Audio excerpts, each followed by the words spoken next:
ETV ప్రేక్షకులకి నమస్కారం. Triple detergent soap శుభమస్తు కార్యక్రమానికి స్వాగతం. ఈనాటి శుభమస్తు కార్యక్రమంలోని గ్రహఫల వంశంలో గ్రహాల యొక్క స్థితిగతులు, వాటి యొక్క శుభాశుభ ఫలితాల గురించి పరిశీలిద్దాం.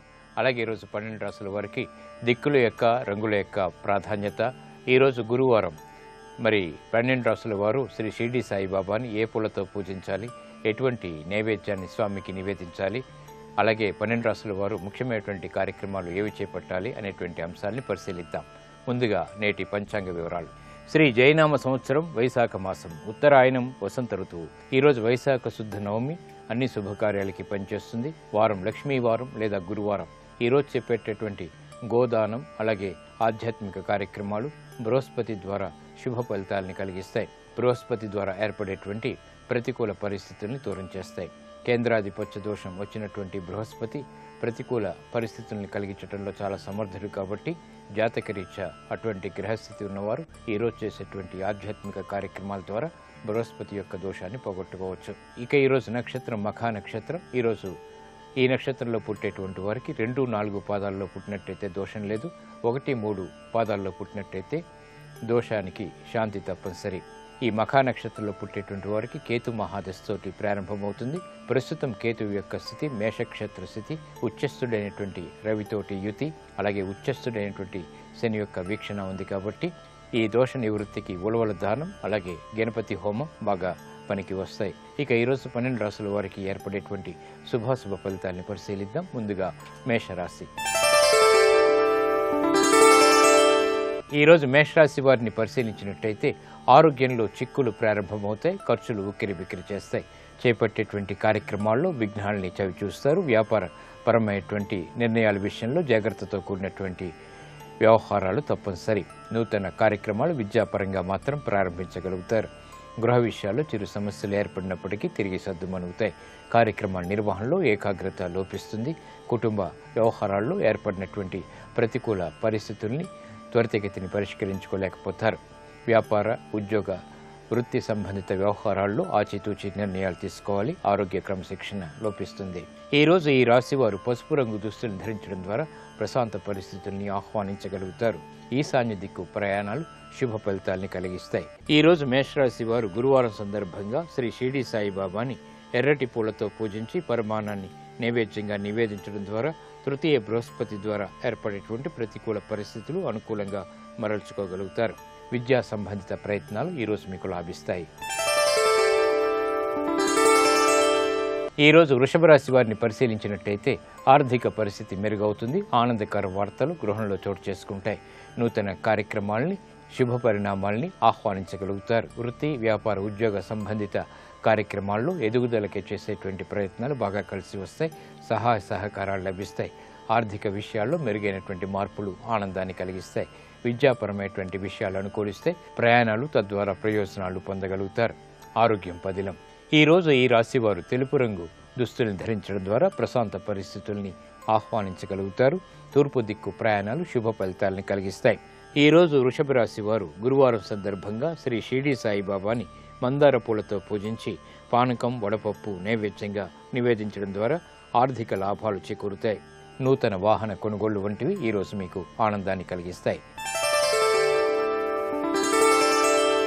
ఈరోజు మిథున రాశి వారిని పరిశీలించినట్టయితే వ్యవహార శైలితో కూడినటువంటి కార్యక్రమ నిర్వహణ, తద్వారా విషయాలు చేజిక్కించుకోగలుగుతారు. ప్రతికూల పరిస్థితులు ఉన్నప్పటికీ ఎదుర్కొనేటువంటి శక్తి సామర్థ్యాలు వెన్నంటి ఉంటాయి. నూతన కార్యాచరణలో తెలివైనటువంటి నిర్ణయాలు తీసుకోగలుగుతారు. వ్యాపార ప్రతిబంధకాలను ఎదుర్కోగలుగుతారు. వృత్తి, ఉద్యోగ సంబంధిత కార్యక్రమాల్లో ప్రశాంత వాతావరణం కొనసాగుతుంది. ఆర్థిక పరమైనటువంటి అంశాలు బాగానే కలిసి వస్తాయి. కుటుంబ బాధ్యతలు పెరుగుతాయి. అయినప్పటికీ సక్రమ నిర్వహణ కొనసాగించగలుగుతారు. ఈరోజు ఈ రాశి వారు ఎరుపు రంగు దుస్తులను ధరించడం ద్వారా ప్రశాంత పరిస్థితులు ఏర్పడతాయి. పడమట దిక్కు ప్రయాణాలు శుభ ఫలితాలని కలిగిస్తాయి.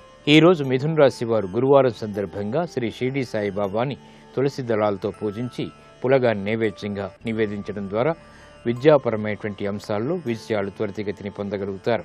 విదేశీ లావాదేవీలు, సంభాషణలు, ప్రయాణాలు ఈరోజు మీకు ఆశించినటువంటి ప్రయోజనాలను దగ్గర చేస్తాయి. ఈరోజు కర్కాటక రాశి వారిని పరిశీలించినట్టయితే ఆర్థికంగా మెరుగైనటువంటి పరిస్థితులు ఆనందాన్ని కలిగిస్తాయి. సులభ ధనాన్ని పొందగలుగుతారు. వ్యాపార నిమిత్తమే చేపట్టేటువంటి కార్యక్రమాల్లో ప్రోత్సాహం లభిస్తుంది. విద్యాపరమైనటువంటి అంశాలు బాగానే కలిసి వస్తాయి. సాహసోపేతమైనటువంటి నిర్ణయాలకు ఉపక్రమించగలుగుతారు. స్థిరాస్తి విషయాల్లో అనుకూలత పెరుగుతుంది. సోదర ప్రేమ లభిస్తుంది. వృత్తి, వ్యాపార, ఉద్యోగ సంఘటనలు ఆనందాన్ని కలిగిస్తాయి. ఈ రోజు ఈ రాశివారు ఎరుపు రంగు దుస్తులను ధరించడం ద్వారా మనోధైర్యం పెరుగుతుంది. సాహసోపేతమైనటువంటి నిర్ణయాలు, తద్వారా విజయాలు దగ్గరవుతాయి. దక్షిణ దిశ ప్రయాణాలు శుభ ఫలితాన్ని కలిగిస్తాయి. ఈ రోజు కర్కాటక రాశి వారు గురువారం సందర్భంగా శ్రీ షిరిడి సాయిబాబాని మల్లెపూలతో పూజించి పెరుగన్నాన్ని నైవేద్యంగా నివేదించడం ద్వారా సాహసోపేతమైనటువంటి నిర్ణయాలు, తద్వారా విజయాలు చేకూరుతాయి. ఉద్యోగ ప్రయత్నాలు ఈరోజు మీకు లాభిస్తాయి. ఈరోజు సింహరాశి వారిని పరిశీలించినట్టయితే అలంకరణకి ప్రాధాన్యతనిస్తారు. శోభతో కూడినటువంటి కార్యక్రమ నిర్వహణ కొనసాగించగలుగుతారు. సంభాషణల విషయంలో జాగ్రత్తలు వహించాలి. స్థిరాస్తికి సంబంధించినటువంటి పేచీలు ప్రబలమవుతాయి. భాగస్వాములతో మైత్రి ఉన్నప్పటికీ విభేదాలు కూడా వెన్నంటి ఉంటాయి. నూతన కార్యక్రమాల విషయంలో జాగ్రత్తతో కూడినటువంటి నిర్ణయాలు తప్పనిసరి. వ్యాపార, ఉద్యోగ సంబంధిత నిర్ణయాల విషయంలో ఆచితూచి వ్యవహరించాలి. ఆరోగ్య క్రమశిక్షణ లోపిస్తుంది. ఈ రోజు ఈ రాశివారు తెలుపు రంగు దుస్తులను ధరించడం ద్వారా మానసిక ప్రశాంతత పెరుగుతుంది. ఈశాన్య దిక్కు ప్రయాణాలు శుభ ఫలితాలని కలిగిస్తాయి. ఈ రోజు సింహరాశి వారు గురువారం సందర్భంగా శ్రీ షిరిడి సాయిబాబాని పారిజాతాలతో పూజించి క్షీరాన్నాన్ని నైవేద్యంగా నివేదించడం ద్వారా క్లిష్ట సమస్యలకు సమాధానాలు దొరుకుతాయి. వ్యాపార నూతన ఒప్పందాలు ఈరోజు మీకు లాభిస్తాయి. ఈ రోజు కన్యారాశి వారిని పరిశీలించినట్టయితే ఆరోగ్య పరిస్థితిలో మెరుగైనటువంటి మార్పులు గోచరిస్తాయి. చేపట్టేటువంటి కార్యక్రమాలపై మెల్లమెల్లగా ఆత్మవిశ్వాసాన్ని పెంపొందింపచేసుకోగలుగుతారు. గతంలో ఏర్పడినటువంటి నష్టాలని భర్తీ చేసుకునేటువంటి కార్యక్రమ నిర్వహణ ముమ్మరం చేయగలుగుతారు. వ్యాపార ప్రతిబంధకాలను తొలగించుకునేటువంటి ప్రయత్నాలు కూడా కలిసి వస్తాయి. విద్యాపరమైనటువంటి చిక్కులు వీడిపోతాయి. కుటుంబ వ్యవహారాల్లో ఏర్పడినటువంటి అనిశ్చితి తొలగిపోతుంది. నూతన బాధ్యతలు పెరుగుతాయి. ఆశాజనకమైనటువంటి వాతావరణం అన్ని రంగాల వారికి చేకూరుతుంది. ఆరోగ్యం పర్వాలేదు. ఈ రోజు ఈ రాశి వారు పసుపు రంగు దుస్తులను ధరించడం ద్వారా శుభవార్తల్ని వెంటనే పొందగలుగుతారు. తూర్పు దిక్కు ప్రయాణాలు ఆనందాన్ని కలిగిస్తాయి. ఈ రోజు కన్యా రాశి వారు గురువారం సందర్భంగా శ్రీ షిరిడి సాయిబాబాని చేమంతులతో పూజించి పాయసాన్ని నైవేద్యంగా నివేదించడం ద్వారా శ్రమ తగ్గుతుంది. ఆర్థికపరమైనటువంటి లాభాలు చేకూరుతాయి. ఉద్యోగ సంబంధిత ప్రయత్నాలు, వ్యాపార ప్రయత్నాలు ఈరోజు మీకు లాభిస్తాయి. ఈరోజు తులారాశి వారిని పరిశీలించినట్టయితే స్థిరాస్తి విషయాల్లో సమస్యలు తలెత్తుతాయి. వ్యాపార సంబంధిత కార్యక్రమాల్లో అనువైనటువంటి మార్పులు ఏర్పడినప్పటికీ ఆనందాన్ని పొందలేకపోతారు. నూతన కార్యక్రమాలు విద్యాపరంగా చేపట్టగలుగుతారు. గృహంలో ఆనందకర సంఘటనలు మాత్రం కొనసాగుతాయి. పిల్లల ద్వారా ఆనందం లభిస్తుంది. విదేశీ సంబంధిత వ్యవహారాల్లో అభివృద్ధి గోచరిస్తుంది. పెట్టుబడుల విషయంలో చేసినటువంటి ప్రయత్నాలు కలిసి వస్తాయి. నూతన కార్యక్రమాల్ని వృత్తిపరంగా ప్రారంభించగలుగుతారు. సహాయ సహకారాలకు చేసేటువంటి ప్రయత్నాలు ముమ్మరం చేయగలుగుతారు. ఆనందకర వాతావరణం గృహంలో కొనసాగుతుంది. ఆరోగ్యంలో కూడా మంచి మార్పులు కొనసాగుతాయి. ఈ రోజు ఈ రాశి వారు తెలుపు రంగు దుస్తులను ధరించడం ద్వారా మానసిక ప్రశాంతత పెరుగుతుంది. ఆనందకర సంఘటనల్ని ఆహ్వానించగలుగుతారు. తూర్పు దిక్కు ప్రయాణాలు శుభ ఫలితాలని కలిగిస్తాయి. ఈ రోజు తులారాశి వారు గురువారం సందర్భంగా శ్రీ షిరిడి సాయిబాబాని మల్లెపూలతో పూజించి గోధుమ రొట్టెల్ని నైవేద్యంగా నివేదించడం ద్వారా అదృశ్య సంఘటనలు ఏర్పడతాయి. ఆర్థిక ప్రయత్నాలు, లావాదేవీలు ఈరోజు మీకు అనుకూలిస్తాయి. ఈరోజు వృశ్చిక రాశి వారిని పరిశీలించినట్టయితే ఆరోగ్య ప్రతికూలత కొనసాగుతుంది. వ్యాపార నిమిత్తమే చేపట్టేటువంటి కార్యక్రమాల్లో ఆశించినటువంటి ఆర్థిక ప్రయత్నాలు త్వరితగతిని పొందలేకపోతారు. నూతన కార్యక్రమాల్లో చిరు సమస్యలు కొనసాగుతాయి. అవమానకర సంఘటనలు ఉన్నప్పటికీ నెట్టుకు రాగలుగుతారు. ప్రతిబంధకాలని త్వరితగతిని ఎదుర్కోలేకపోతారు. స్వతంత్ర నిర్ణయాల ద్వారా సమస్యలు ఎదురవుతాయి. నూతన కార్యాచరణలో పొరపాట్లు వెలుగులోకి వస్తాయి. గృహ సంబంధిత కార్యక్రమాల్లో కూడా చిరు సమస్యలు తలెత్తుతాయి. మానసిక ఆందోళన పెరుగుతుంది. శారీరక శ్రమ అధికమవుతుంది. ఈరోజు ఈ రాశివారు ఎరుపు రంగు దుస్తులను ధరించడం ద్వారా మానసిక ప్రశాంతత పెరుగుతుంది. ప్రతికూల పరిస్థితుల్ని ధైర్యంతో ఎదుర్కోగలుగుతారు. ఈశాన్య దిక్కు ప్రయాణాలు ప్రయోజనాల్ని కలిగిస్తుంది. ఈరోజు వృశ్చిక రాశి వారు గురువారం సందర్భంగా శ్రీ షిరిడి సాయిబాబాని అక్షింతలతో పూజించి ఆవు పాలని నైవేద్యంగా నివేదించడం ద్వారా ఆర్థికపరమైనటువంటి అంశాల్లో మెరుగైనటువంటి మార్పులు చోటు చేసుకుంటాయి. శారీరక శ్రమ తగ్గుతుంది. ఆధ్యాత్మిక కార్యాలు, కార్యక్రమాలు ఈరోజు మీకు ఉపకరిస్తాయి, సహకరిస్తాయి. ఈరోజు ధనుసు రాశి వారిని పరిశీలించినట్టయితే ఆర్థికంగా బాగుంటుంది. ఆధ్యాత్మిక కార్యక్రమాల్లో పాల్గొంటారు. చేపట్టేటువంటి కార్యక్రమాల్లో ప్రోత్సాహం పెరుగుతుంది. ఆత్మవిశ్వాసం ప్రతి కార్యంలో వెన్నంటి ఉంటుంది. నూతన కార్యక్రమాల్లోని మెలకువలు వెంటనే తెలుసుకునేటువంటి ధీశక్తి పెంపొందింప చేసుకోగలుగుతారు. వ్యాపార కార్యకలాపాలు సజావుగా పూర్తవుతాయి. విస్తరణలు వంటివి బాగా రాణిస్తాయి. స్త్రీలు శుభవార్తలు వింటారు. కుటుంబ సఖ్యత పెరుగుతుంది. ఐక్యతతో కూడినటువంటి కార్యక్రమ నిర్వహణ తద్వారా విజయాలు అందుకోగలుగుతారు. కీర్తి ప్రతిష్టల్ని ఇనుమడింపచేసేటువంటి కార్యక్రమ నిర్వహణ కొనసాగించగలుగుతారు. ఆత్మబలం పెరుగుతుంది. ఈరోజు ఈ రాశివారు పసుపు రంగు దుస్తులు ధరించడం ద్వారా శుభవార్తలు వెంటనే వింటారు. ఈశాన్య దిక్కు ప్రయాణాల ద్వారా లబ్ధి చేకూరుతుంది. ఈరోజు ధనుస్సు రాశి వారు గురువారం సందర్భంగా శ్రీ షిరిడి సాయిబాబాని విభూతితో పూజించి పులిహోరని నైవేద్యంగా నివేదించడం ద్వారా వ్యాపార విజయాలు సాధించగలుగుతారు. ఆధ్యాత్మిక కార్యక్రమాలు ఈరోజు మీకు మేలుని కలిగిస్తాయి, సంతృప్తిని కలిగిస్తాయి. ఈరోజు మకర రాశి వారిని పరిశీలించినట్టయితే ప్రయాణాల విషయంలో జాగ్రత్తలు వహించాలి. వ్యాపార నిర్ణయాల విషయంలో ప్రతికూలత ప్రారంభమవుతుంది. భాగస్వాములతో ఏర్పడినటువంటి విభేదాలు ప్రబలమవుతాయి. నూతన కార్యాచరణలో కూడా విఘ్నాల్ని చవిచూస్తారు. వ్యాపార వ్యవహారాల్లో ఆచితూచి నిర్ణయాలు తీసుకోవాలి. విద్యాపరమైనటువంటి వ్యవహారాలు కొంతవరకు ఊరట కలిగిస్తాయి. గృహ విషయాల్లో చిరు సమస్యలు తలెత్తుతాయి. ప్రయాణాల విషయంలో జాగ్రత్తతో కూడినటువంటి నిర్ణయాలు తప్పనిసరి. ఆర్థికపరమైనటువంటి చిక్కులు ఆకస్మికంగా ఏర్పడేటువంటి సంఘటనలు లేకపోలేదు. ఈరోజు ఈ రాశివారు ఎరుపు రంగు దుస్తులను ధరించడం ద్వారా మనోధైర్యం పెరుగుతుంది. పడమటి దిక్కు ప్రయాణాలు శుభ ఫలితాలని కలిగిస్తాయి. ఈరోజు గురువారం సందర్భంగా మకర రాశి వారు శ్రీ షిరిడి సాయిబాబాని తెల్లటి పుష్పాలతో పూజించి అరటి పండ్లు నైవేద్యంగా నివేదించడం ద్వారా ఉత్తమ ఫలితాలు చేకూరుతాయి. ఆర్థిక అభివృద్ధి చేకూరుతుంది. ఆరోగ్య పరీక్షలు ఈరోజు మీకు మేలుని కలిగిస్తాయి. ఈరోజు కుంభరాశి వారిని పరిశీలించినట్టయితే మానసిక ధైర్యం కలిగి ఉంటారు. సంబంధ బాంధవ్యాల్లో అనువైనటువంటి మార్పులు చోటు చేసుకుంటాయి. ఆధ్యాత్మిక కార్యక్రమాల ద్వారా ఆత్మశక్తిని పెంపొందింప చేసుకోగలుగుతారు. విద్యాపరమైనటువంటి బలం చేకూరుతుంది. ఆనందకర సంఘటనలు గృహంలో ఏర్పడతాయి. స్థిరాస్తి విషయాల్లో ఏర్పడినటువంటి పేచీలకు స్వస్తి చెప్పగలుగుతారు. నూతన కార్యాచరణకి శ్రీకారం చుట్టగలుగుతారు. ఆనందకర వాతావరణం ఉద్యోగపరంగా కొనసాగుతుంది. ఆధ్యాత్మిక కార్యక్రమాల్లో పాల్గొంటారు. వృత్తి, వ్యాపార, ఉద్యోగ సంబంధిత కార్యక్రమాల్లో ప్రాధాన్యతని సంతరించుకోగలుగుతారు. వివేకవంతమైనటువంటి నిర్ణయాలు తద్వారా విజయాలు చేకూరుతాయి. ఈరోజు ఈ రాశివారు ఎరుపు రంగు దుస్తులను ధరించడం ద్వారా మనోధైర్యం పెరుగుతుంది. సాహసోపేతమైనటువంటి నిర్ణయాలు తద్వారా విజయాలు చేకూరుతాయి. ఈశాన్య దిక్కు ప్రయాణాలు శుభ ఫలితాలను కలిగిస్తాయి. ఈరోజు కుంభరాశి వారు శ్రీ షిరిడి సాయిబాబాని తులసి దళాలతో పూజించి పులగాన్ని నైవేద్యంగా నివేదించడం ద్వారా ఆనందకర సంఘటనలు చోటు చేసుకుంటాయి. గృహ సంబంధిత కార్యక్రమాలు ఈరోజు మీకు ఆనందాన్ని కలిగిస్తాయి. ఈరోజు మీనరాశి వారిని పరిశీలించినట్టయితే అలంకరణకి ప్రాధాన్యతనిస్తారు. మానసిక భీతి పెరుగుతుంది. ధైర్యంతో కూడినటువంటి కార్యక్రమ నిర్వహణ కొనసాగించలేకపోతారు. కోర్టు సంబంధిత వ్యవహారాల్లో చుక్కెదురు పరిస్థితులు తారసపడతాయి. వ్యాపార నిర్ణయాల్లో తర్జన భర్జనలు కొనసాగుతాయి. అసంతృప్తి సంఘటనలు ఉన్నప్పటికీ ఆత్మవిశ్వాసంతో ముందుకు పోగలుగుతారు. గృహ విషయాల్లో ఆశించినటువంటి ప్రయోజనాలు మాత్రం దక్కుతాయి. విదేశీ వ్యవహారాలు అనుకూలం. ఈరోజు ఈ రాశివారు పసుపు రంగు దుస్తులను ధరించడం ద్వారా శుభ ఫలితాలు ఏర్పడతాయి.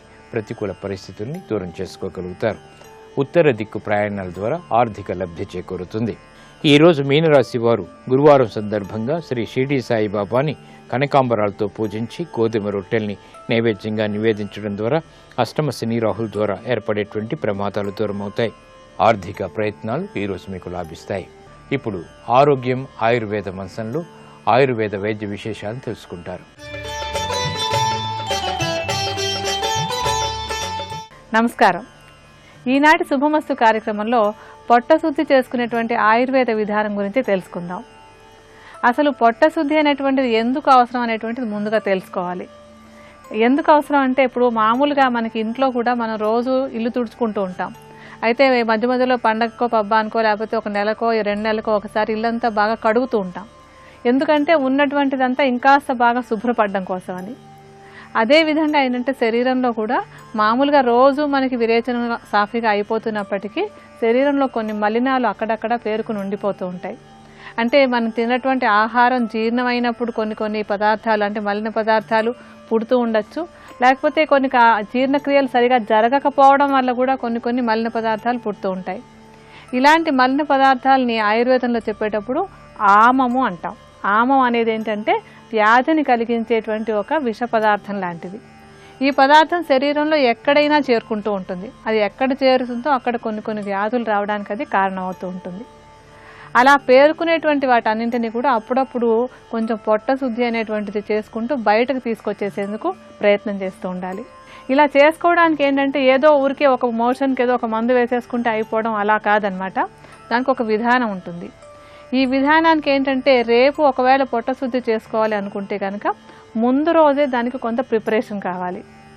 ఆ ప్రిపరేషన్ ఏంటంటే ప్రతిరోజు మామూలుగా మనం 2 పూట్ల భోజనం, 1 పూట టిఫిన్ అవన్నీ తింటూ ఉంటాం కదా, అలాంటివన్నీ కూడా ఒక రోజు ముందు నుంచి తగ్గించుకోవాలి.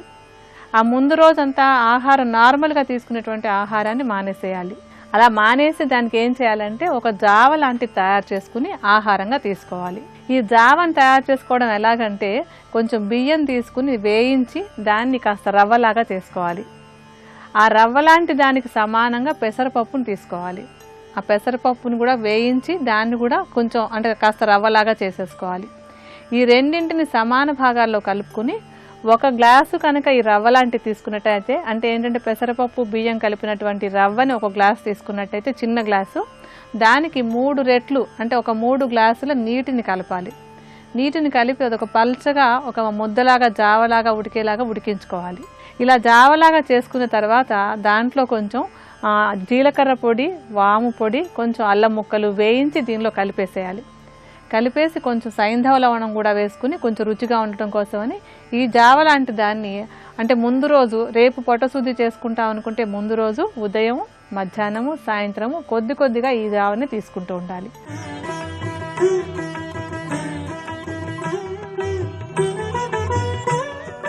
త్రిబులెక్స్ డిటర్జెంట్ సోప్ శుభమస్తు కార్యక్రమంలో శుభయోగం శీర్షికకి స్వాగతం. ఈ శీర్షికన కళలు వాటి ఫలితాలు అనే అంశం గురించి తెలుసుకుందాం. మానవ జీవితంలో మనిషికి నిద్రావస్థలో సంభవించే కళలకు విశేషమైనటువంటి ప్రాధాన్యత ఉందని, దీనికి శాస్త్రపరంగా వైజ్ఞానిక పరంగా చక్కటి అంతరార్థం ఉందని మనకి శాస్త్రాలలో వర్ణించడం జరిగింది. ఉదాహరణకి మానవుడికి కళలో ఎరుపు రంగు కనిపించినట్లయితే ఈ కళ వెనక దాగి ఉన్న అంతరార్థం ఏంటి అనే విషయాన్ని పరిశీలించినట్లయితే, కళలో ఎరుపు రంగు మీకు కనిపించిందంటే ఎరుపు గెలుపుకు సంకేతంగా భావించాలి. ఎరుపు కార్యసిద్ధికి సంకేతంగా కూడా భావించాలి. మీరు తలపెట్టినటువంటి కార్యాన్ని మీరు విజయవంతంగా నిర్వహించబోతున్నారనటానికి సంకేతంగా కళలో మీకు ఎరుపు రంగు కనిపిస్తుంది.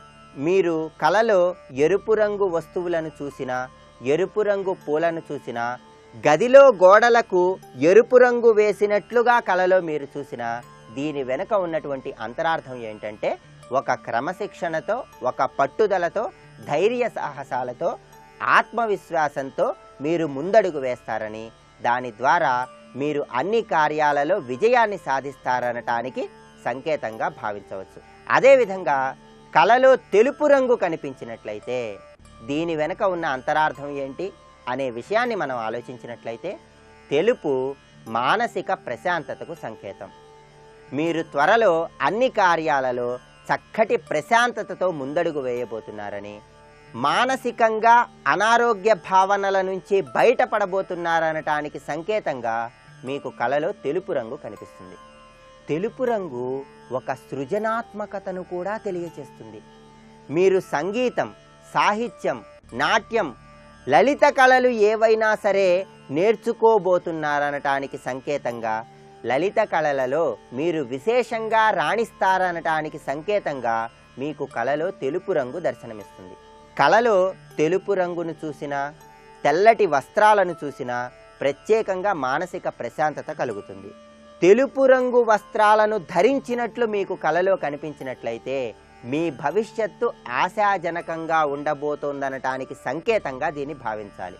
అదే మీకు నలుపు రంగు కళలో కనిపించినట్లయితే దాన్ని ఒక రకమైనటువంటి విచారానికి సంకేతంగా భావించాలి. మీరు కళలో నలుపు రంగు వస్తువులను చూసినా, నలుపు రంగు పూలను చూసినా, లేదా ఒక గదిలో గోడలకు నలుపు రంగు వేసి ఉన్నటువంటి చోట ఉన్నా వీటన్నిటికీ సంకేతం ఏమిటంటే మీరు ఒక విచారంలో ఉన్నారు. అయితే అలా నలుపు రంగు వేసినటువంటి గోడలు కలిగి ఉన్న గదిలో మీరు ఒక వెలుతురును చూస్తున్నారనుకోండి, దీనిలో ఉన్న పరమార్థం ఏమిటంటే మీరు ఉన్నటువంటి విచారంలో నుంచి మిమ్మల్ని బయటికి తీసుకురావటానికి ఒక వ్యక్తి మార్గదర్శకం కాబోతున్నారని, ఏదో ఒక విధంగా ఏదో ఒక దారిలో మీరు తలపెట్టినటువంటి కార్యం కానీ మీరు తలపెట్టినటువంటి పని కానీ విజయవంతం అవుతుందనటానికి సంకేతంగా ఈ కళలో దాగి ఉన్న పరమార్థాన్ని మనం గుర్తెరగాలి. అదేవిధంగా మీరు కళలో పసుపు రంగు పూలను కానీ పసుపు రంగు వస్త్రాలను కానీ చూసినట్లయితే, లేదా పసుపు రంగు వస్త్రాలను ధరించినట్లుగా మీకు కళలో కనిపించినట్లయితే దీనిలో ఉన్న అంతరార్థం ఏమిటంటే పసుపు శుభానికి సంకేతం. కనుక ఒక శుభకార్యాన్ని మీరు తలబెట్టబోతున్నారనటానికి సంకేతంగా పసుపు రంగు మీకు కళలో కనిపిస్తోంది. అదేవిధంగా పసుపు రంగు మీకు కళలో కనిపించిన, మీరు పసుపు రంగు వస్త్రాలను ధరించిన అతి త్వరలో బంధుమిత్రులతో మీరు ఇష్టాగోష్ఠిలో పాల్గొంటారని కళల శాస్త్రం తెలియజేస్తోంది. అదేవిధంగా పసుపు రంగును మీరు కళలో చూసినట్లయితే మీరు హాస్యప్రియులై ఉంటారని, హాస్యంతో ఎదుటి వారిని ఆకట్టుకుంటారని మనం తప్పనిసరిగా భావించాలి.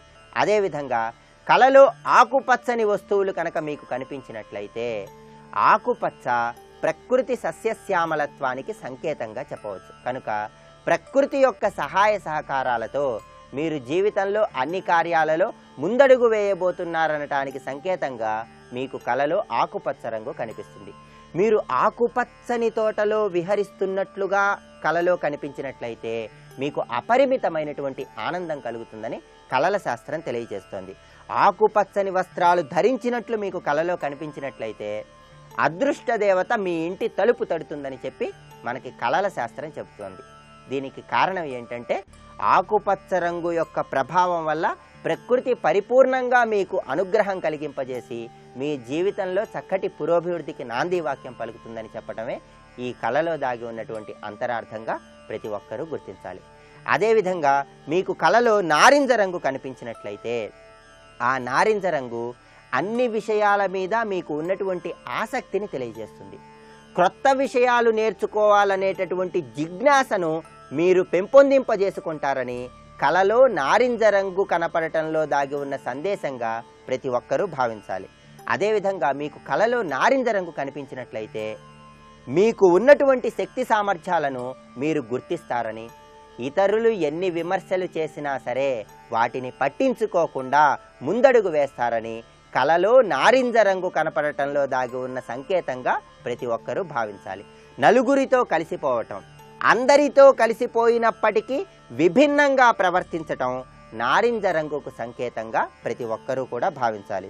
కనుక మీ శక్తి ఏమిటో మీరు తెలుసుకొని స్వతంత్రంగా వ్యవహరిస్తూ అన్ని కార్యాలలో ముందడుగు వేస్తారని, విజయం సాధిస్తారనటానికి సంకేతంగా మీకు కళలో నారింజ రంగు కనపడుతుందని కళల శాస్త్రం తెలియజేస్తుంది. గులాబీ రంగు వస్తువులు, గులాబీ రంగు పూలు, గులాబీ రంగు వస్త్రాలు కళలో కనిపించినట్లయితే ఆ కళ యొక్క ప్రభావం ఏంటో, దాని ఫలితం ఏంటో, ఇంకా కళలకు సంబంధించినటువంటి మరిన్ని ఆసక్తికరమైనటువంటి విశేషాలను వచ్చే గురువారం శుభమస్తు కార్యక్రమంలో శుభయోగం శీర్షికన తెలుసుకుందాం. రేపటి శుభమస్తు కార్యక్రమంలో శుభయోగం శీర్షికన పుట్టుమచ్చలు వాటి ఫలితాలు అనే అంశం గురించి తెలుసుకుందాం. ఇప్పుడు ఆరోగ్యం ఆయుర్వేదం శీర్షికన ఆయుర్వేద వైద్య విశేషాలను గురించి తెలుసుకుందాం.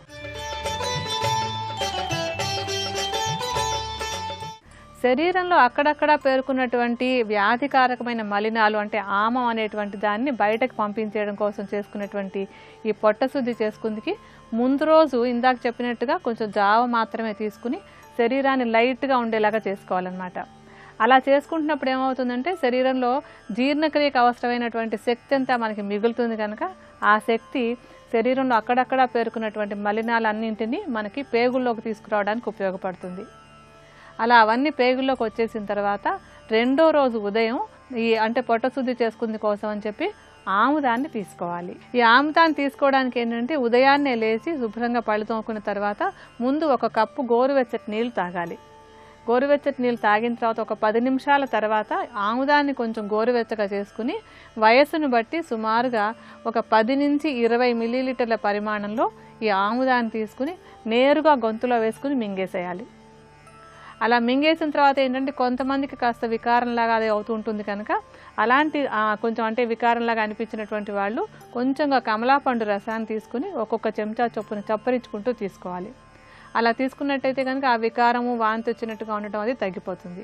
ఈ ఆముదాన్ని తీసుకోవడం వల్ల ఆ రోజులో కొంచెం విరేచనాలు అవుతాయి. అంటే ఒక 5-6 సార్లు కొంచెం విరేచనాలు అది అవ్వనివ్వాలి. అలా అయిపోయిన తర్వాత ఆ తర్వాత ఏం చేయాలంటే మళ్ళీ ఇందాక మనం చెప్పుకున్నటువంటి జావని, అంటే ముందు రోజు ఎటువంటి జావను తయారు చేసుకున్నారో ఆ జావనే రెండో రోజు ఈ పొట్ట శుద్ధి అయిపోయిన తర్వాత కూడా జావను తయారు చేసుకుని మధ్యాహ్నము సాయంత్రము తీసుకోవాలి.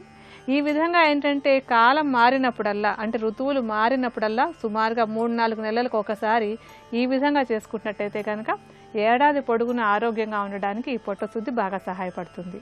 మరికొన్ని అనారోగ్య సమస్యలు, వాటికి ఉండేటువంటి ఆయుర్వేద పరిష్కారాల గురించి రేపటి శుభమస్తులో తెలుసుకుందాం.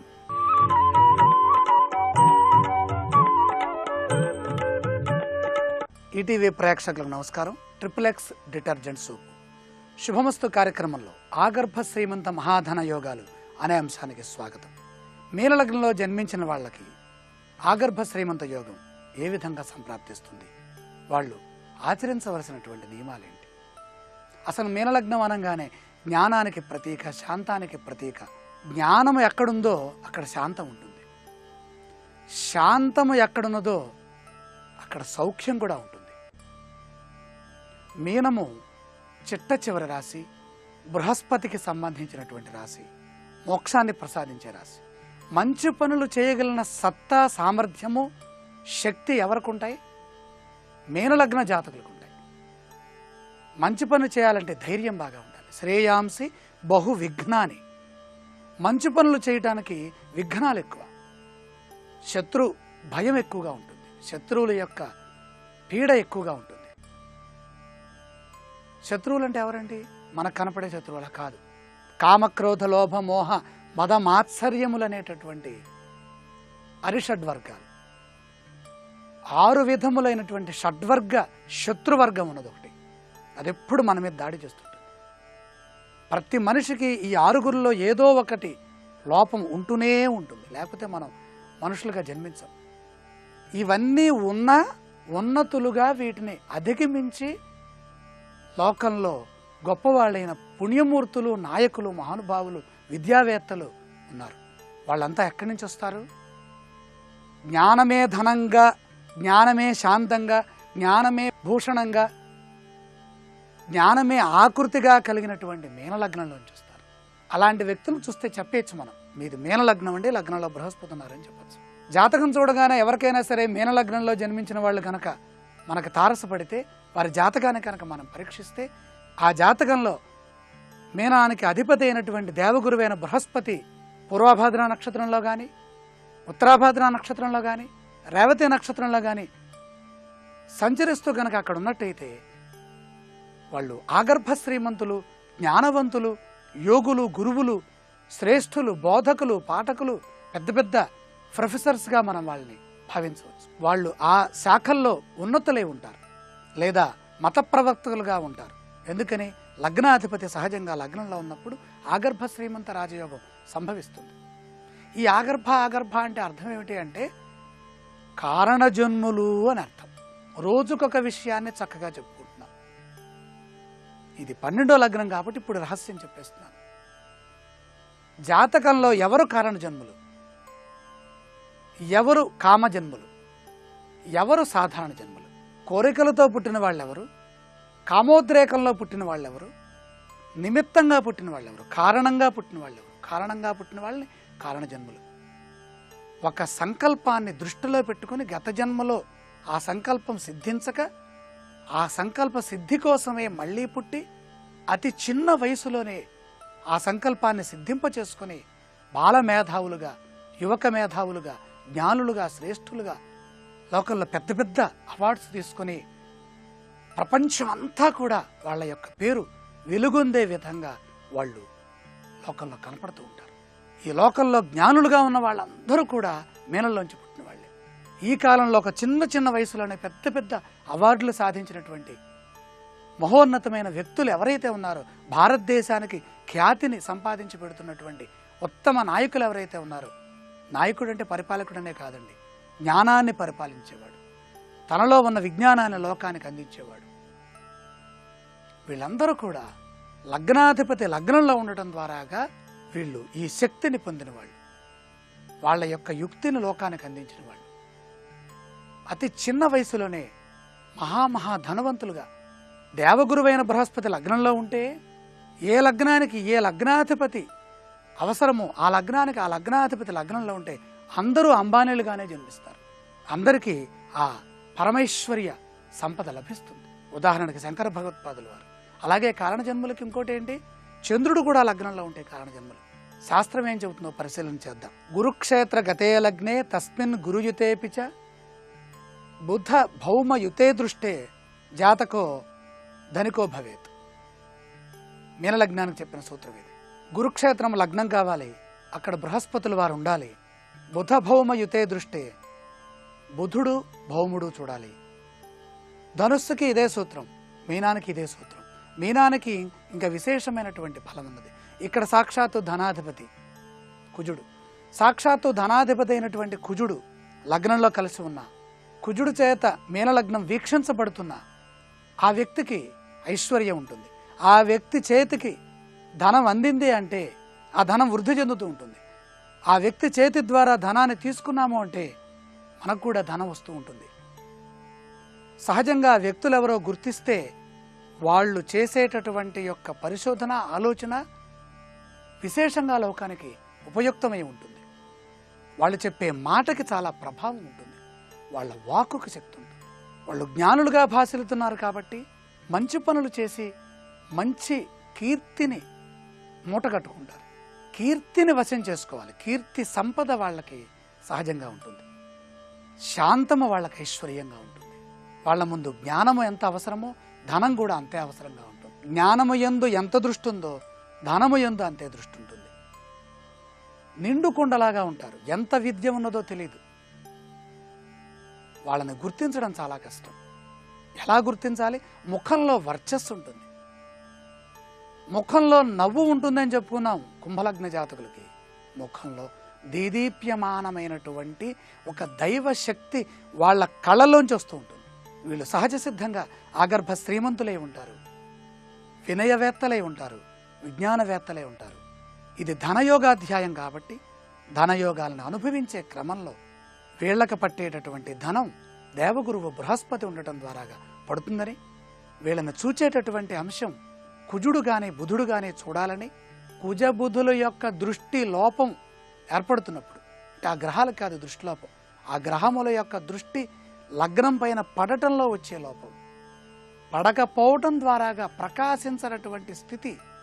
అప్పుడు సుబ్రహ్మణ్యేశ్వర స్వామి వారిని ధ్యానించాలని, దేవగురువైనటువంటి బృహస్పతికి కుజుడు దృష్టి ప్రసాదాన్ని ఇస్తున్నారు కాబట్టి ఈ ప్రసారంలో పత్ని సహితుడైనటువంటి గ్రహాన్ని ధ్యానించడం, అలాగే శ్రీమన్నారాయణమూర్తి యొక్క దత్తాత్రేయ స్వరూపం కానీ, 3 ముఖములతో ఉన్నది సహస్ర శిర స్వరూపం కానీ, పురుష సూక్తాన్ని పారాయణం చేయటం కానీ చేస్తే, లేదా లగ్నాధిపతి బృహస్పతి కాబట్టి దక్షిణామూర్తి, హయగ్రీవ స్వామి, మహాసరస్వతి, బ్రహ్మ, సాయిబాబా ఇలాంటి గురు పరంపరలో ఉన్నటువంటి దేవతల్ని అనుష్ఠానపూర్వకంగా చేస్తే వీళ్ళకి రావలసిన ఐశ్వర్యము, వీళ్ళకి కలిగే సంతృప్తి, ఆయుర్దాయం, ఆనందము సకలములు వీళ్ళ వశమవుతాయి. ఇప్పటి వరకు మనం 3 విధాలుగా చెప్పబడ్డటువంటి ధనయోగాల్ని తెలుసుకున్నాం. ధనయోగాధ్యాయంలో పరాశర మహర్షి చేత చెప్పబడ్డ ధనయోగాధ్యాయాన్ని పరిపూర్ణంగా మనం సమగ్రంగా అర్థం చేసుకున్నాం. ఇప్పుడు ధనాదాయ మార్గములు, ధనం వశం కావాలంటే దానికి ఒక ఆదాయ మార్గం కావాలి. ధనం రావాలి అంటే ఉపాధి కావాలి. ఏ రూపంలో భౌతిక ప్రపంచంలో ఈ వ్యక్తి ఏ కర్మని అనుష్ఠించడం ద్వారా, ఏ పని చేయటం ద్వారా ధనం సంప్రాప్తిస్తుంది, ఏ గ్రహం వల్ల ఉపాధి లభిస్తుంది, ఉపాధి బాగా ఉండాలంటే ఏ గ్రహాన్ని ధ్యానించాలి మొదలైన అంశాలని రేపటి శుభమస్తు కార్యక్రమంలో పరిశీలన చేద్దాం. ఇప్పుడు ఆరోగ్యం యోగా అనే శీర్షికన అనారోగ్య సమస్యల నివారణకై ఉపకరించే కొన్ని యోగాసనాల్ని పరిశీలన చేద్దాం. మూత్రం జారీ చేసే సమయంలో మంట నివారణ కోసం బద్ధకోణాసనం. ఎండాకాలంలో సాధారణంగా ఎదురయ్యే సమస్య మూత్రం జారీ చేసేటప్పుడు మంట అనిపించడం. మూత్రపిండాల పనితీరును మెరుగుపరుచుకోవడం ద్వారా, మూత్రనాళ సమస్యల్ని అధిగమించడం ద్వారా ఈ బాధను నివారించుకోవచ్చు. ఇందుకు బద్ధకోణాసనం చక్కగా ఉపకరిస్తుంది. నేలపై కూర్చొని 2 అరికాళ్లను దగ్గరగా చేర్చాలి. 2 చేతులతో అరికాళ్లను గట్టిగా పట్టుకోవాలి. నెమ్మదిగా ముందుకు వంగాలి. తలను నేలకి తాకించాలి. ఈ స్థితిలో ఉండగలిగినంతసేపు ఉండాలి. మెరుగైన ఫలితాల కోసం ఈ ఆసనాన్ని 5 నుంచి 8 సార్లు కొనసాగించాలి.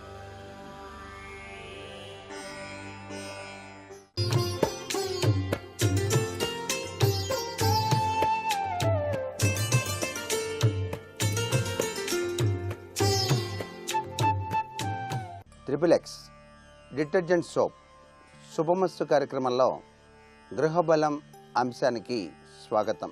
రానున్నటువంటి మాసాలన్నీ కూడాను దేదీప్యవంతమైనటువంటి దైవ సంబంధమైనటువంటి విశేషాంశాలకు చక్కటి యోగాన్ని ప్రసాదించేటువంటి లక్షణాలు కలిగి ఉన్నాయి. కాబట్టి మీ గృహంలో పూజా మందిరం విషయంలో పాటించవలసిన వాస్తు నియమాల్ని చక్కగా గనక ఆచరించినట్లయితే, అసలు పూజా మందిరంలో పాటించవలసిన నియమాల వెనకాల దాగిన పరమార్థం ఏమిటి అని చెప్పేసి తెలుసుకొని ప్రతి వ్యక్తి కనుక ఆచరించినట్లయితే సర్వే సర్వత్రా కూడా శుభదాయకవంతమైనటువంటి దైవ బలంతో గృహ యోగంలో విశిష్టవంతమైనటువంటి దైవీ సంబంధమైనటువంటి ఆస్కారం అధికంగా కనిపిస్తుంది. కాబట్టి పూజా మందిరంలో పాటించవలసినటువంటి నియమాలు ఏమిటి అని చెప్పేసి ప్రతి ఒక్కరూ తెలుసుకోవాలి.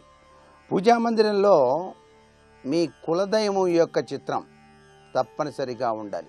వంశపారంపరంగా ఆరాధన చేసేటువంటి కులదైవం, ఆ దైవాన్ని తప్పనిసరిగా మీ పూజా మందిరంలో ఉంచుకోవాలి. పూజించేటువంటి దైవము యొక్క చిత్రము లేక దానికి సంబంధించినటువంటి విగ్రహం కూడాను మీ పూజా మందిరంలో ఉంచుకోవచ్చు. కనిపించినటువంటి ప్రతి వస్తువు లేక ప్రతి ఫోటోను పూజా మందిరంలో ఉంచటం అంత శ్రేయోదాయకం కాదు అనేటువంటి విషయాన్ని కూడా గుర్తుపెట్టుకోవాలి. పూజా మందిరంలో ఉంచేటువంటి ప్రతి ఒక్క ఫోటోను కూడా నెలకొక్కసారి లేదా కనీసం పర్వదినాలలో అయినా సరే, గ్రహణ సమయాలలోనూ తప్పనిసరిగా చక్కగా మంచి వస్త్రంతో తుడిచి గంధం కుంకుమ తప్పనిసరిగా అలంకరింపచేయటం మరిచిపోవద్దు. సాంబ్రాణి కడ్డీలు కూడా వెలిగించేటప్పుడు ఆ ఫోటోలకు తగిలేటువంటి రీతిలో వెలిగించకుండా ఆ యొక్క దేవతా మందిరంలో పక్క భాగాన ఖాళీ స్థలంలో చక్కటి ఆ యొక్క సాంబ్రాణి కడ్డీలు ఉంచేటువంటి విధి విధానాన్ని ఏర్పాటు చేసుకోవటం ఉత్తమోత్తమైనటువంటి పద్ధతిగా గ్రహించాలి. వీలైనంత వరకు పూజా మందిరంలో తక్కువ ఫోటోలు ఉంచండి. శుభ్రం చేయటం కూడా తేలికవుతుంది. అంతేకాకుండా పూజ చేయటం కూడాను త్రికరణ శుద్ధితో తేలికగా ముగించడానికి ఆస్కారం ఎంతగానో ఉంటుంది. పూజా మందిరంలో నేలను కానీ గూడును కానీ బల్లను కానీ రోజు తడి వస్త్రంతో శుభ్రం చేసి పసుపు రాసి చక్కగా ముగ్గులు మాత్రం వేయటం మరువకండి. ఎందుచేతనంటే దైవీ సంబంధమైనటువంటి దివ్యవంతమైన శక్తులకు ఆ యొక్క విధి విధానం చక్కగా సహకరిస్తుంది అనేటువంటి విశేషాంశాన్ని ఇక్కడ మనం గుర్తుపెట్టుకోవాలి. పూజా మందిరంలో మీరు ఉంచేటువంటి దేవుని యొక్క ప్రతిమలు పెద్దవి మాత్రం ఉంచకూడదు. ఇది చాలా ముఖ్యమైనటువంటి విషయం. చాలా పెద్ద పెద్ద విగ్రహాలు మీ పూజా మందిరంలో ఉన్నట్లయితే దానికి చేసేటువంటి పూజాది కార్యక్రమాల విషయంలో తేడా కనిపిస్తుంది. అందుచేత మీ యొక్క బొటన వేలంత సైజు విగ్రహాల్ని మాత్రం మీరు ఏ దేవతను లేక దేవుని ఆరాధనా తత్వంలో నిత్యం కూడా ఆరాధిస్తారో ఆ యొక్క విగ్రహాల్ని మాత్రమే మీరు ఉంచండి. చాలామంది మాతా అన్నపూర్ణేశ్వరి దేవి, కాశీ విశ్వేశ్వరుడు, ఈ మాతా అన్నపూర్ణేశ్వరి దేవి విగ్రహాన్ని పూజా మందిరంలో ఉంచినప్పుడు తప్పనిసరిగా ఒక ప్లేటులో కాసిని బియ్యం పోసి ఆ బియ్యం పైన ఆ యొక్క అన్నపూర్ణేశ్వరి దేవి విగ్రహాన్ని చిన్నది ఉంచి గనక ధ్యానం చేసినట్లయితే సత్వర ఫలితాన్ని పొందడానికి ఆస్కారం అధికంగా ఉంటుంది సుమా అనేటువంటి నియమానుసారం తప్పనిసరిగా పాటించాలి. పూజా మందిరంలో విగ్రహాల్ని ఉంచవలసి వచ్చినప్పుడు గృహ యజమాని యొక్క బొటనవేలు సైజు కన్నా దేవుని ప్రతిమ మించరాదు అనే విషయాన్ని మరలా గుర్తుపెట్టుకోండి. దేవుని లోహ విగ్రహ ప్రతిమలు ఖాళీగా మందిరంలో ఉంచరాదు. అంటే ఒక ప్రతిమ తయారు చేసినప్పుడు ఆ ప్రతిమ బోలుగా ఉండకూడదండి. ఇది చాలా ముఖ్యమైనటువంటి విషయం. పూజా మందిరంలో రాగి పళ్ళెల్లో కానీ వెండి పళ్ళెల్లో కానీ చక్కటి పరిపూర్ణమైనటువంటి విగ్రహాల్ని ఉంచి పూజ చేయటం సర్వత్రా కూడా మీకు శుభదాయకవంతమైన ప్రభావాన్ని ఇస్తుంది మీ గృహానికి. దేవుని యొక్క ప్రతిమలు వెండితో కానీ రాగితో కానీ కంచు లోహంతో కానీ చేయించినవి మందిరంలో ఉండాలి. విగ్రహాలకు లోపల ఖాళీగా మాత్రం ఉండరాదు అనే విషయం మళ్ళీ మీరు గుర్తుపెట్టుకోవాలి. ఇక్కడ ఖాళీగా బోలుగా ఉండకూడదు. విగ్రహాలు గట్టిగా ఉండాలి అనేటువంటి విషయం, నిండుగా ఉండాలి అనేటువంటి విషయాన్ని ఇక్కడ గుర్తుపెట్టుకోవాలి. ప్రతి గురువారం దేవుని యొక్క ప్రతిమల్ని చింతపండుతో శుభ్రం చేయటం చాలా మంచిది. అలా చేసినట్లయితే విగ్రహములు కళకళలాడుతూ ఉంటాయి కదా. మీ పూజా మందిరంలో పెద్దవి దేవుని విగ్రహాలు ఉన్నట్లయితే మీ సమీపంలోని దేవాలయంలో వాటిని ఇవ్వటంలో తప్పు లేదు. మీ పూజా మందిరంలో చిన్న చిన్న విగ్రహాలు ఎక్కువగా ఉన్నట్లయితే మీరు అభిషేక పూజాధికముల సమయము ఎక్కువ కేటాయించలేకపోయినట్లయితే ఒక స్టీలు డబ్బా తీసుకొని అందులో బియ్యం పోసి వాటిపై ఈ చిన్ని విగ్రహాలు ఉంచి మరలా బియ్యం పోసి విగ్రహములు పూర్తిగా బియ్యంలో ఉండే విధంగా ఉంచి మూత పెట్టవచ్చు. ముఖ్యంగా మీరు తీర్థయాత్రలకు వెళ్ళినప్పుడు కనపడ్డ విగ్రహాలల్లా కొనుగోలు చేసేటువంటి విధి విధానానికి స్వస్తి చెప్పడం చాలా మంచిది. ఎప్పుడూ కూడా మీరు పూజా మందిరంలో పూజ చేసే విగ్రహాలే సరిపోతాయి కదా అనేటువంటి విషయాన్ని గుర్తుపెట్టుకోవాలి. నేటి వాస్తు సందేహాన్ని గనక పరిశీలన చేసినట్లయితే పూజా మందిరంలో ఎటువంటి చిత్రపటములు విగ్రహములు ఉండకూడదు అన్నది ప్రశ్న. పూజా మందిరం అంటే దైవత్వం ఉట్టిపడేటువంటి మందిరం. అక్కడ సాత్విక లక్షణం కలిగి ఉండాలి. అందుచేత బాగా క్రూరత్వం కలిగినటువంటి లక్షణాలు కలిగిన ఫోటోలు ఎటువంటి పరిస్థితుల్లో దేవతా మందిరంలో ఉంచటం శ్రేయోదాయకం కాదు. పొట్ట చీల్చొస్తున్నట్టు లక్ష్మీ నరసింహస్వామి వారు హిరణ్యకశిపుని తొడపైన పెట్టుకొని చీల్స్తూ ఉన్నటువంటి ఫోటోను, దుర్గాదేవి మహిషాసురుణ్ణి తన శూలంతో పొడుస్తూ ఉన్నట్టు ఫోటోను, మొండెము ఉండి తలలు లేనివి, తలలు ఉండి మొండెము లేని ఫోటోలను, విశ్వరూపం సంబంధించినటువంటి ఫోటోలు, గీతా ప్రబోధం సంబంధించినటువంటి ఫోటోలు, మీ పూజా మందిరంలో ఉంచటం శ్రేయోదాయకం కానే కాదు. మరికొన్ని ముఖ్య విషయాలు రేపటి శుభమస్తు కార్యక్రమంలోని గృహబలం అంశంలో తెలుసుకుందాం.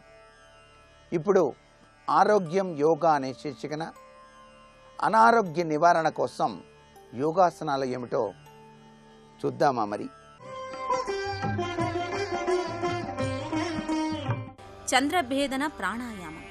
మూత్రం జారీ అయ్యేటప్పుడు మంట నివారణ కోసం చంద్రభేదన ప్రాణాయామం కూడా విశేషంగా తోడ్పడుతుంది. ఈ ప్రాణాయామాన్ని ఆచరించే విధానం: పద్మాసనంలో కానీ సుఖాసనంలో కానీ కూర్చుని ఎడమ చేతితో చిన్ముద్రను ప్రదర్శించాలి. కుడి చేతి బొటనవేలును ముక్కు కుడి రంధ్రంపై ఉంచాలి. ముక్కు ఎడమ రంధ్రంతో శ్వాస తీసుకోవాలి. కొద్దిసేపు శ్వాసను బంధించాలి. ఆ తరువాత ముక్కు కుడి రంధ్రం నుంచి శ్వాసను మెల్లగా విడుదల చేయాలి. ఈ ప్రాణాయామాన్ని 2 నిమిషాల పాటు కొనసాగిస్తే మంచి ఫలితం ఏర్పడుతుంది. మూత్రం జారీ చేసే సందర్భంలో కలిగే బాధ త్వరితగతిన నివారణ చెందుతుంది. మూత్రకోశం పనితీరు మెరుగవుతుంది.